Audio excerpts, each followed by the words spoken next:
Chers étudiants, chères étudiantes, bonjour. Il nous est apparu, avec le professeur Truffert et toute l'équipe des Canals, qu'il était important de vous donner quelques informations sur l'état d'avancement de la réforme du second cycle. En ce moment, on ne parle que de Covid, on ne parle que de jauge, on ne parle que d'enseignement à distance. Et il ne faut pas oublier que, parallèlement, la conférence des doyens en général et l'équipe lilloise, nous sommes tout à fait mobilisés pour mettre en place la réforme. Donc des inquiétudes pourraient naître ici et là sur le fait que l'on abandonne tout au motif que nous ne sommes plus en situation favorable. Donc il n'en est rien.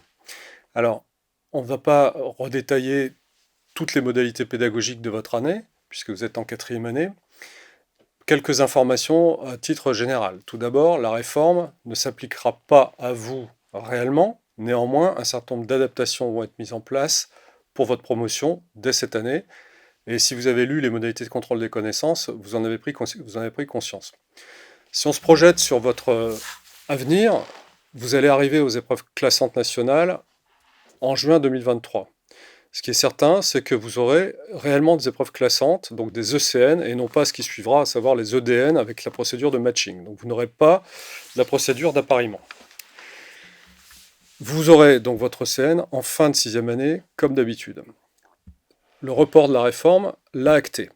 Néanmoins, il y aura des adaptations dans les modalités de ce concours en ce qui concerne la docimologie. Donc c'est à ça que je voudrais passer un petit peu de temps pour vous informer, pour que tout le monde ait le même niveau d'information. Alors les assemblées générales sont difficiles à organiser ces temps-ci, comme vous pouvez vous en douter, et finalement la vidéo c'est un moyen pratique. Donc vous aurez en première chose un concours et donc des examens facultaires qui sera basé sur le nouveau référentiel de connaissances, et nous allons nous cramponner, et vous pouvez compter sur ma détermination, sur les objectifs de rang A et de rang B, et nous allons évacuer le rang C de vos contrôles de connaissances, et nous allons veiller à respecter un équilibre qui est à peu près 50-50, schématiquement, entre les objectifs de rang A et de rang B. Donc première chose, c'est que les contrôles de connaissances facultaires, comme ce qui vous arrivera ensuite au moment du concours, doivent être équilibrés sur ce nouveau programme. Donc ça correspond à peu près à une diminution d'un tiers du programme. Ensuite, sur les modalités d'évaluation que vous aurez au concours, on va passer à la notion de mini-dossier progressif, c'est-à-dire qu'au lieu d'avoir des dossiers qui, au moment des ECN, font volontiers 14 questions, 15 questions, vous aurez des dossiers plus courts.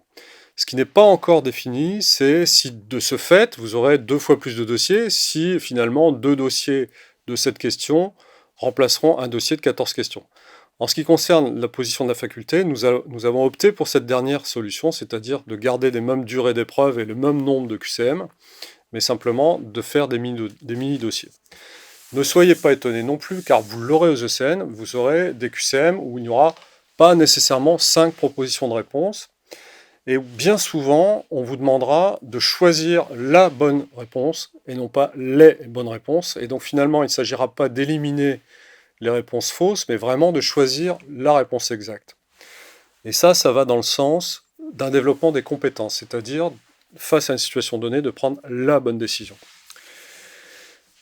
L'autre élément, c'est que vous aurez des crocs, et que, à la fois au niveau national, il est bien question de maintenir pour votre promotion des KFP. Donc les KFP vont constituer un des éléments de l'unité d'enseignement compétences qui va en 2 parties, avec les KFP et l'oral, être nécessaire à valider pour passer dans l'année supérieure, avec évidemment la possibilité d'avoir une dette d'UE, comme vous le savez, ce qui a été précisé au pré-rentrée et qui est précisé dans le livret. Donc vous aurez des KFP qui seront des mini-dossiers avec des points décisifs importants à maîtriser, qui se rattachent encore une fois à votre référentiel de compétences au moment du 2e quadrimestre à la fac, et vous les aurez aux ECN. Même s'ils n'apparaissent pas exactement en tant que tels dans la réforme, le professeur Marc Brown, qui pilote le conseil scientifique de médecine au CNCI, me l'a encore affirmé la semaine dernière. Vous aurez également des QCM ou des QCS, des questions à choix simple ou à choix multiple, avec des zones à pointer, donc qui s'adaptent à ce moment-là à un questionnement d'image, par exemple, où vous devrez, sur une image, cliquer sur la partie pertinente. L'autre élément important, c'est que votre promotion ne sera pas concerné par les tests de concordance de script. Il n'y aura pas de TCS aux ECN pour vous. Alors attention, il s'agit des ECN 2023. C'est-à-dire que si d'aventure, vous deviez redoubler votre mètre 4 ou votre mètre 5 ou votre mètre 6, vous ne pourriez pas passer les ECN 2023, donc vous seriez de ce fait basculé dans la réforme. Donc là aussi, cette question va immanquablement être posée. Il n'y aura pas de chevauchement d'un ancien système et d'un nouveau système. On va passer brutalement des ECN aux EDN. Et il n'y aura pas de maintien de double système au motif qu'on a redoublé telle ou telle année. Donc soyez bien conscients de ça. Pour ce qui concerne le matching, donc encore une fois aux ECN 2023, il n'y en aura pas. Donc il n'y aura pas non plus de prise en compte du parcours. Donc celui ou celle qui aura fait un Master 1, etc., ou qui aura fait une césure, ou qui aura fait un diplôme supplémentaire, ou un stage à l'étranger, ça ne sera pas pris en compte pour ceux d'entre vous qui passeront les ECN 23. Ensuite, l'autre volet qui est encore plus intéressant, bien sûr, que la docimologie et que la réduction du programme, ça c'est essentiel dans la vie des étudiants, la qualité de vie des étudiants, la qualité de vie pédagogique, c'est la prise en charge de l'approche par compétences, et j'en terminerai avec ça. Cette approche par compétences, vous pouvez considérer qu'à Lille, nous avons énormément d'avance. En effet, l'essentiel de la réforme va être de remplacer le certificat de compétences cliniques de 6e année par un certificat de compétences cliniques adossé à des ECOS, donc à des stations en simulation, situation de simulation, qui va s'appuyer sur un référentiel qui est le référentiel des SDD, un référentiel des situations de départ, où il y a 354 situations de départ. Ce document vous sera communiqué si vous ne l'avez pas déjà récupéré, puisqu'il a été publié au journal officiel. Ce catalogue de situations de départ, par exemple conduite à tenir devant une adénopathie, conduite à tenir devant une douleur abdominale, doit être l'élément structurant pour que nous puissions bâtir nos stations ECOS au moment du CCC. En préparation de ce CCC, nous avons 4 années d'expérience, puisque nous, ça fait déjà 4 ans à Lille que nous faisons un certificat de compétences cliniques sur des stations ECOS. Donc on a ce background, on a une énorme expérience. On a une énorme expérience parce qu'on a une énorme promotion. Et cette année encore, on va étoffer le certificat de compétences cliniques pour les mètres 6. Et pour vous, vous aurez des euros de compétences. Vous aurez des euros de compétences en mètre 4. L'année dernière, malheureusement, on n'a pas pu les mettre en place, mais on l'avait fait l'année d'avant. Donc on a déjà une expérience. On va reproduire cette expérience en mètre 5. Vous aurez des euros de compétences en mètre 4, vous aurez des euros de compétences en mètre 5, de telle sorte que vous ne soyez pas du tout pris au dépourvu quand vous ferez votre certificat de compétences cliniques en mètre 6.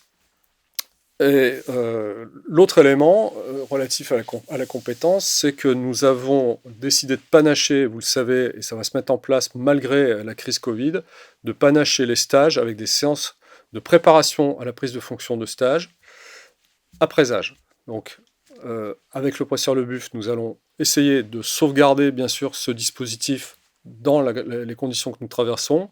Et donc, nous allons probablement faire un peu moins long et un peu moins ambitieux que prévu, mais en tout cas, nous allons maintenir, et vous aurez des informations qui vous seront communiquées, nous allons maintenir ce dispositif pré-stage qui vous permettra d'avoir une mise en parallèle via la simulation avant le stage et ce que vous ferez ensuite en stage, autour des objectifs de stage qui correspondent bien sûr au terrain de stage que vous aurez choisi au moment de la répartition. Voilà en gros ce que je voulais vous communiquer. Donc soyez convaincus que nous allons mettre en place pour l'année prochaine les autres éléments de réforme qui concernent bien sûr la prise en compte du parcours. Ça c'est pour ceux qui sont dans les années inférieures à vous. Et puis nous allons mettre en place les tests de concordance de script. Et puis bien sûr nous allons être très vigilant à la fois sur le respect du nouveau programme qui fait maintenant 362 items et les numéros ont changé, donc faites attention. L'élimination des objectifs de rang C ou D ou F, et puis les nouvelles modalités docimologiques. Voilà, donc encore une fois, il s'agit de réaffirmer devant vous la volonté politique qui est extrêmement ferme de ma part et de toute l'équipe de respecter l'esprit de cette réforme, de mettre en place avec fair play et vraiment dans votre intérêt des éléments intermédiaires et de vous préparer au mieux donc à votre avenir et encore une fois dans un contexte compliqué.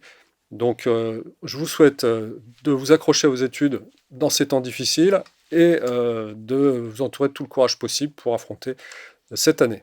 À très bientôt.